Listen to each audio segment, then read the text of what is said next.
क्या होता है हिजाब, जिस पर कर्नाटक में मचा है बवाल? बुर्का, नकाब, ये कैसे होते हैं अलग? ये सारी जानकारी आज की क्लास में। मैं श्वेता तिवारी और आप देख रहे हैं RV class study, believe in good teaching. अब हम लोग पढ़ेंगे कर्नाटक विवाद के बारे में। कर्नाटक हिजाब विवाद के बारे में हम सब ने सुना है। आज ये काफी सोसाइटी में काफी हॉटकेक भी बना हुआ है। इस विवाद की गूंज संसद तक पहुंच चुकी है और राजनीतिक तुल भी पकड़ चुका है इस विवाद को लेकर। पर क्या आप जानते हैं पूरी सच्चाई, इस विवाद की पूरी जानकारी? ऐसे में हिजाब क्या होता है और इसका क्या महत्व है, जिस पर कर्नाटक में मचा है बवाल? बुर्का और नकाब कैसे अलग है? तो चलिए आज हम इसके बारे में पता लगाते हैं। कर्नाटक में हिजाब का विवाद दिसंबर 2021 में एक कॉलेज, उपरी गवर्नमेंट कॉलेज से स्टार्ट हुआ था, जिसका पूरा नाम government pre university college for girls है। कर्नाटक में मुस्लिम लड़कियों के हिजाब पहनने के अधिकार को लेकर विवाद छिड़ा है। अब तो मामला कोर्ट तक पहुंच चुका है और यह विवाद दिन प्रतिदिन बढ़ता जा रहा है। इस पर सियासत भी गर्म हो चुकी है। हाल में ही मुस्लिम महिलाओं ने पूरी दुनिया में जागरूकता पैदा करने के लिए, धार्मिक सहिष्णुता को बढ़ावा देने के लिए और हिजाब के अहमियत को बताने के लिए 1 फरवरी को विश्व हिजाब दिवस मनाया। अब इसके बारे में विवाद बढ़ गया जब इन्होंने ये विश्व दिवस मना लिया 1 फरवरी को, तो इस पर और विवाद बढ़ गया है। हिजाब के पक्ष में मुस्लिम महिलाएं प्रदर्शन करना शुरू कर चुकी हैं और जिन कॉलेज में महिलाओं को एंट्री नहीं दी जा रही थी, वहां के एक कॉलेज ने हिजाब पहनी हुई लड़की को अलग बैठा दिया। हिजाब पर लगातार विवाद जारी है। ऐसे में सवाल ये उठता है कि आखिर मुस्लिम लड़कियों में हिजाब क्यों जरूरी है और हिजाब क्या होता है। साथ में आपको सारी बातें इस वीडियो में हम आपको बताएंगे। हिजाब क्या होता है, हिजाब किस तरह नकाब और बुर्के से अलग होता है। तो चलते हैं हिजाब के बारे में। क्या होता है हिजाब?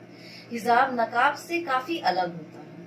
हिजाब का मतलब पर्दे से है। बताया जाता है कि कुरान में पर्दे का मतलब किसी कपड़े के पर्दे से नहीं, बल्कि पुरुष और महिलाओं के बीच के पर्दे से है।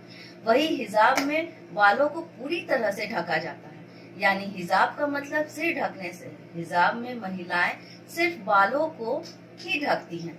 किसी भी कपड़े से महिलाओं का सिर और गर्दन ढके होना ही असल में हिजाब कहलाता है, लेकिन महिलाओं का चेहरा दिखता रहता है। ये हुई हिजाब की बात है। अब बुर्का क्या है भाई? तो बुर्का एक चोले की तरह होता है, जिसमें महिलाओं का शरीर पूरी तरह से ढका होता है।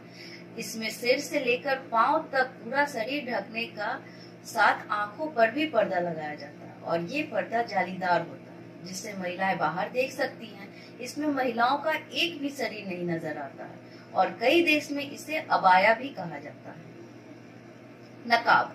नकाब एक तरह से कपड़े का पर्दा होता है जो शरीर और चेहरे पर लगा होता है। इसमें महिलाओं का चेहरा भी नजर नहीं आता, लेकिन हाँ, आंखें कवर नहीं होती है और ना ही जालीदार कपड़ा होता है, परंतु ये चेहरे से बंधा होता है। अलमीरा एक रिपोर्टर से, जिनके अनुसार ये 2 कपड़ों का सेट होता है। एक कपड़े को टोपी की तरह सिर पर पहना जाता है, दूसरा कपड़ा थोड़ा बड़ा होता है, जिसे सर पर लपेट कर सीने पर ओढ़ा जाता है।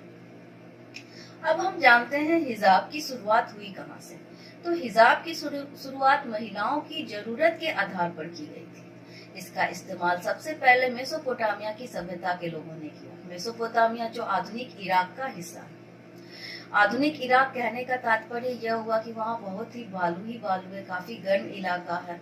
तो उस समय जब हिजाब का आविष्कार हुआ और लोगों ने इसका इस्तेमाल करना शुरू किया, खासकर महिलाओं ने, तो ये उनको तेज धूप से, धूल से और बारिश से बचाता था।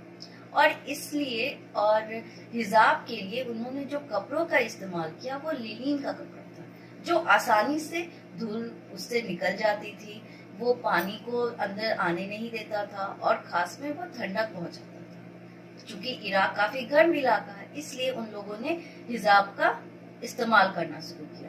फिर हिजाब का रूप 13वीं शताब्दी में बदला, जब हमें प्राचीन एसिरियन लेख का पता चला। उसमें हिजाब का जिक्र किया गया और उसमें ये बताया गया है कि इसे धर्म धार्मिकता प्रदान की गई। उस लेख से हमें पता चलता है कि इसे धर्म से जोड़ दिया गया, इसे महिलाओं, बच्चियों और विधवाओं के लिए पहनना अनिवार्य कर दिया गया, इसे धर्म के सम्मान के प्रतीक के तौर पर अपनाया जाने लगा और इस तरह हिजाब एक धार्मिक प्रतीक बन गया। अब हम चलते हैं पूरे विवाद की ओर कि आखिर कर्नाटक में ये विवाद फैला क्यों, आखिर ये क्या सच्चाई है। तो कर्नाटक में हिजाब का विवाद दिसंबर 2021 में शुरू हुआ था, जब एक कॉलेज में क्लास के भीतर हिजाब पहनने के लिए मना कर दिया गया।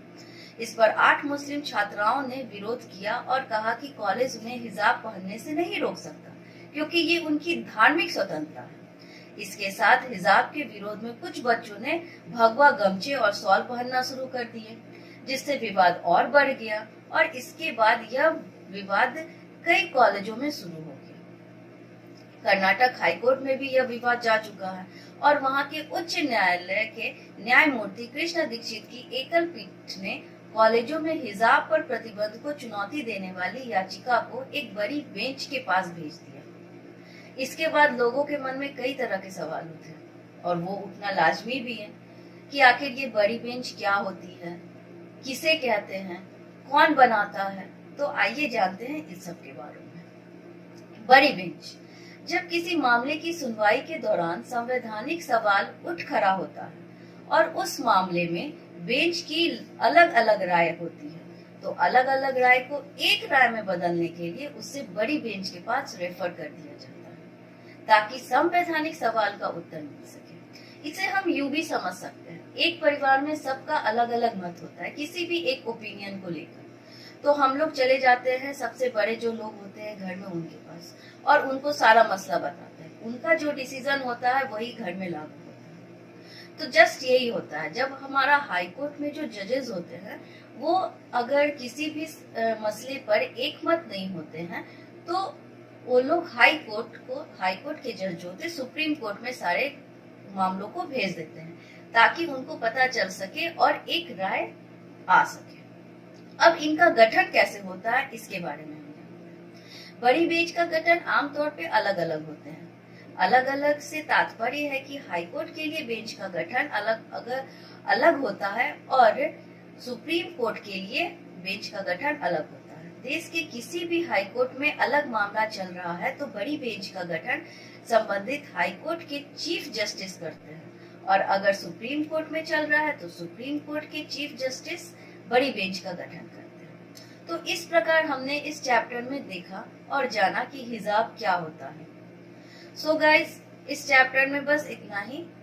और अगर आपको ये वीडियो पसंद आई हो तो मेरे चैनल को सब्सक्राइब करें, वीडियो को लाइक करें और बेल आइकन का बेल बजाना ना भूलें। और अगर ये आपको मेरी वीडियो पसंद आई है तो इसे शेयर भी जरूर करें ताकि लोगों के बीच से हिजाब को लेकर जो भी अंधविश्वास है, जो भी गलत फहमियां हैं वो दूर हो जाए।